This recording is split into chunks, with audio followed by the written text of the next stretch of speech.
Welcome to another video on Next.js. এই ভিডিওতে আমরা দেখব কিভাবে আমাদের নেক্সট.js অ্যাপ্লিকেশনে ইন্টারন্যাশনালাইজেশন ইমপ্লিমেন্ট করতে পারি। To implement multiple language support in our website আমরা ইউজ করব নেক্সট ইন্টেল লাইব্রেরিটি without i18 and routing. Let's first talk about what is ইন্টারন্যাশনালাইজেশন।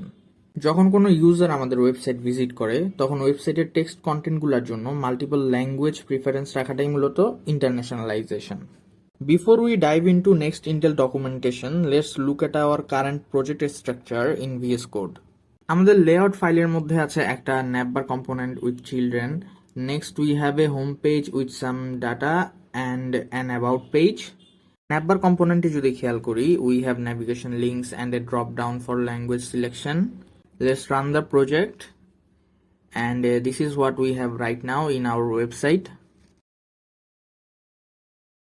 চলুন এখন আমরা নেক্সট ইন্টেল ডকুমেন্টেশন থেকে step by step guide follow করে আমাদের ওয়েবসাইটটিতে মাল্টিপল ল্যাঙ্গুয়েজ সাপোর্ট ইমপ্লিমেন্ট করার চেষ্টা করি। So the first step is next intl আমাদের প্রজেক্টে ইনস্টল করা। Let's copy the command and paste it in VS code. Second স্টেপে আমাদের বলতেছে যে মেসেজেস ফোল্ডারের মধ্যে আমরা যতগুলো ল্যাঙ্গুয়েজ রাখতে চাই সেগুলো জেসন ফাইল আকারে সেভ করতে। এখানে দেখতে পাচ্ছেন আমাদের মেসেজেস ফোল্ডারের মধ্যে আমরা 3 ধরনের জেসন ফাইল রেখেছি, অ্যারাবিক, বাংলা, ইংলিশ। এখানে খেয়াল রাখতে হবে আমাদের সবগুলো জেসন ফাইল স্ট্রাকচার সেম রাখতে হবে, শুধু ট্রান্সলেট ভ্যালুগুলো ল্যাঙ্গুয়েজ অনুযায়ী চেঞ্জ হবে। নেক্সট স্টেপে আমাদের নেক্সট কনফিগ ফাইলের কোডগুলো এখান থেকে কপি করে আমাদের প্রজেক্টের এক্সিস্টিং কোডের সাথে রিপ্লেস করে দিতে হবে। এখানে আমাদের একটা এরর দেখাচ্ছে কারণ আমাদের রিকোয়ারের পরিবর্তে ইম্পোর্ট ইউজ করতে হবে। তারপর আমাদের ডকুমেন্টেশনে যদি দেখি বলতেছে i18n ফোল্ডারের মধ্যে request.ts ফাইল ক্রিয়েট করার জন্য let's copy the code and paste it inside request.ts। আমরা যদি খেয়াল করি বাই ডিফল্ট লোকালি ভ্যারিয়েবলের মধ্যে en সেট করা আছে।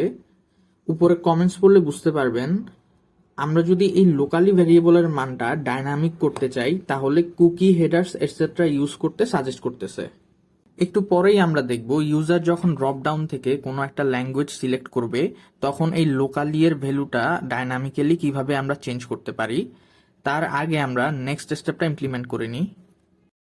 এখন আমাদের যেটা করতে হবে আমাদের লেআউট ফাইলের চিলড্রেনগুলোকে নেক্সট ইন্টেল ক্লায়েন্ট প্রোভাইডার দিয়ে র্যাপ করে দিতে হবে। Let's copy the code and paste into layout.tsx. Also add previously added globals.css and navbar component. এই পর্যায়ে আমাদের ইনিশিয়ালি যে সেটআপগুলো আছে এগুলো কমপ্লিট। এখন আমাদের মেইন যে কাজগুলো আছে তার মধ্যে প্রথমটা হচ্ছে একটা ফাংশন ক্রিয়েট করা যার কাজ হবে ভ্যালু হিসেবে সিলেক্টেড ল্যাঙ্গুয়েজ কোডটাকে পাবে এবং কুকির মধ্যে সেটা সেট করবে। এরপর request.ts ফাইলে কুকির ভ্যালুটা গেট করে লোকালি ভ্যারিয়েবলে সেট করতে হবে।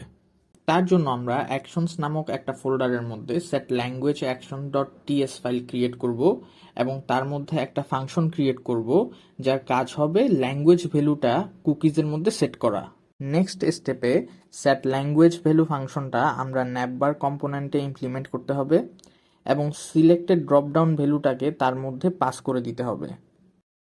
অলসো আমাদের request.ts ফাইলে লোকালি এর স্ট্যাটিক ভ্যালুটাকে কুকিজ থেকে সিলেক্টেড ল্যাঙ্গুয়েজটা গেট করে ডাইনামিক্যালি ইউজ করতে হবে।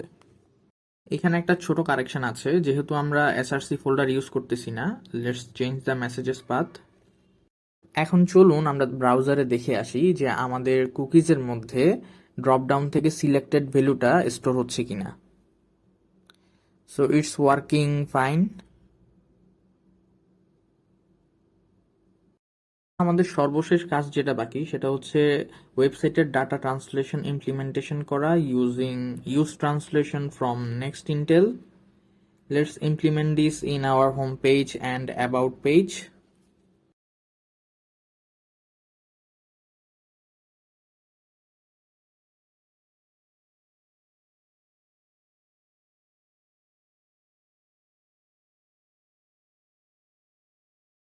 Now we are all done.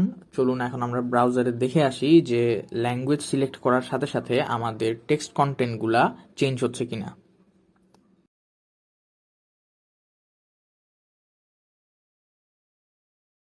সবকিছু ঠিকভাবে কাজ করছে। Thank you for watching this video. এই ভিডিওটি নিয়ে যদি আপনার কোনো প্রশ্ন থাকে, let me know in the comment section.